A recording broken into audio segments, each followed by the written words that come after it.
हर सुबह हम सब अनजाने में ही सही फिजिक्स का एक छोटा सा एक्सपेरिमेंट करते हैं। जैसे ही हम टूथपेस्ट की ट्यूब दबाते हैं, वो एक लिक्विड की तरह बहकर बाहर आ जाता है।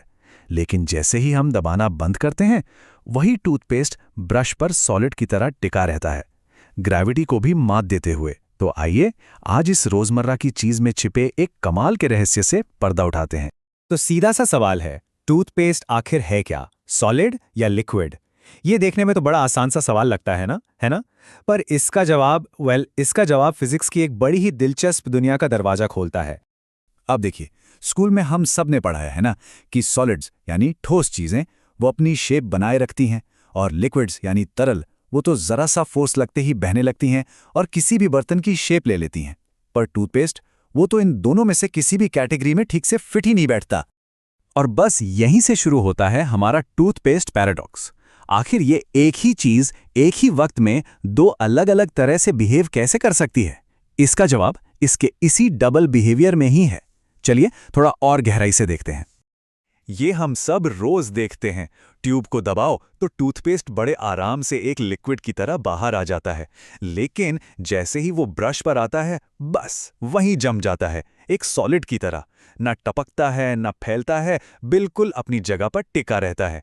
यही तो है इसका जादू, इसका डबल रोल। तो फिर इस पहेली का हल क्या है? क्या ये सॉलिड है या लिक्विड या कुछ और? जवाब है, ये इन दोनों के बीच की एक चीज है, एक तीसरी ही कैटेगरी का मटेरियल। फिजिक्स की दुनिया में इसे कहते हैं सॉफ्ट मैटर। मतलब ये ऐसे मटेरियल्स हैं जो कभी सॉलिड जैसा बिहेव करते हैं तो कभी लिक्विड जैसा।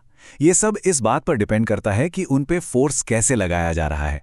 और सोचिए, टूथपेस्ट, शैम्पू, जेल्स, क्रीम्स, ये सब इसी फैमिली के मेंबर हैं। अच्छा, पर इन सॉफ्ट मैटर में ऐसा क्या खास है? इनका सीक्रेट छिपा है इनके अंदर की बनावट में, इनके इंटरनल स्ट्रक्चर में। सोचिए, इनके जो बिल्डिंग ब्लॉक्स हैं वो एटम से तो बड़े हैं, पर इतने छोटे कि हम देख नहीं सकते।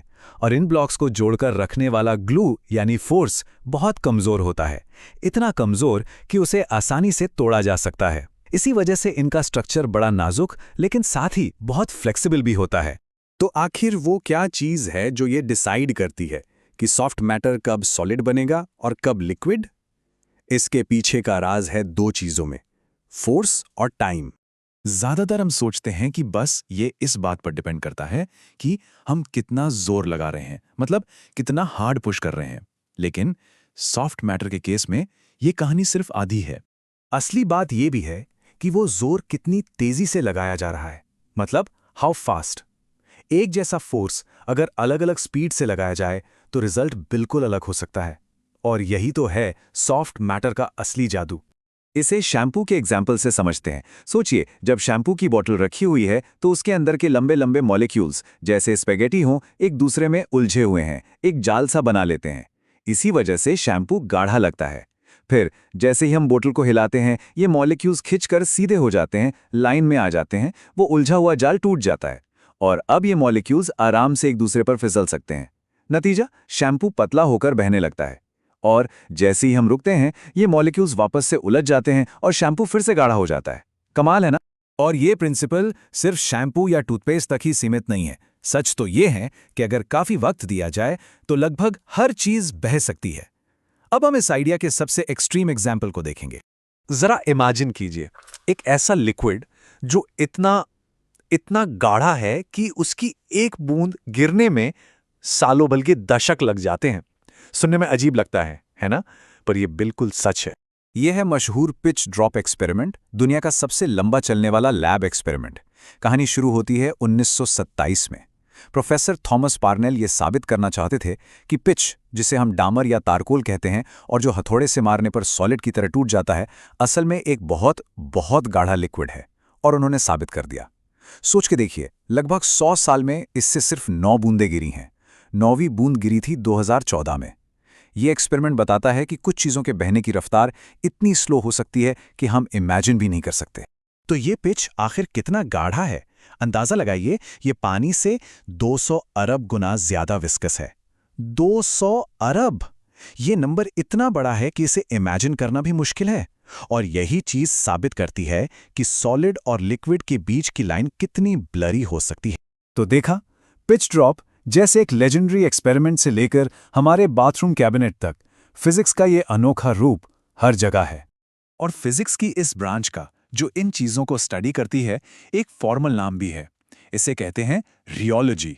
रियोलॉजी यानी इस बात की स्टडी कि मटेरियल्स स्ट्रेस या फोर्स लगने पर कैसे डिफॉर्म होते हैं और कैसे बहते हैं।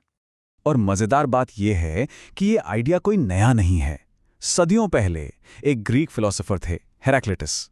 उन्होंने कहा था पैंटारे, जिसका मतलब है सब कुछ बहता है। उस वक्त ये एक फिलोसॉफिकल थॉट था, पर आज मॉडर्न साइंस ने बता दिया है कि ये फिजिकल रियलिटी के कितना करीब है। तो अगली बार जब अपने बाथरूम का कैबिनेट खोलेंगे तो याद रखिएगा, वहां सिर्फ प्रोडक्ट्स नहीं रखे हैं, वहां रखे हैं केयरफुली इंजीनियर्ड मटेरियल्स। ऐसे मटेरियल्स जिन्हें फोर्स और फ्लो, स्ट्रक्चर और सॉफ्टनेस के बीच एक परफेक्ट बैलेंस बनाने के लिए डिजाइन किया गया है। तो आज की ये बात हम इस सवाल पे छोड़ते हैं, हमारे आसपास ऐसी और कौन सी चीजें हैं जो दिखने में तो ठोस हैं पर असल में बहुत बहुत धीरे बह रही हैं। शायद अब वक्त आ गया है कि हम अपने आसपास की दुनिया को एक बिल्कुल नए नजरिए से देखें।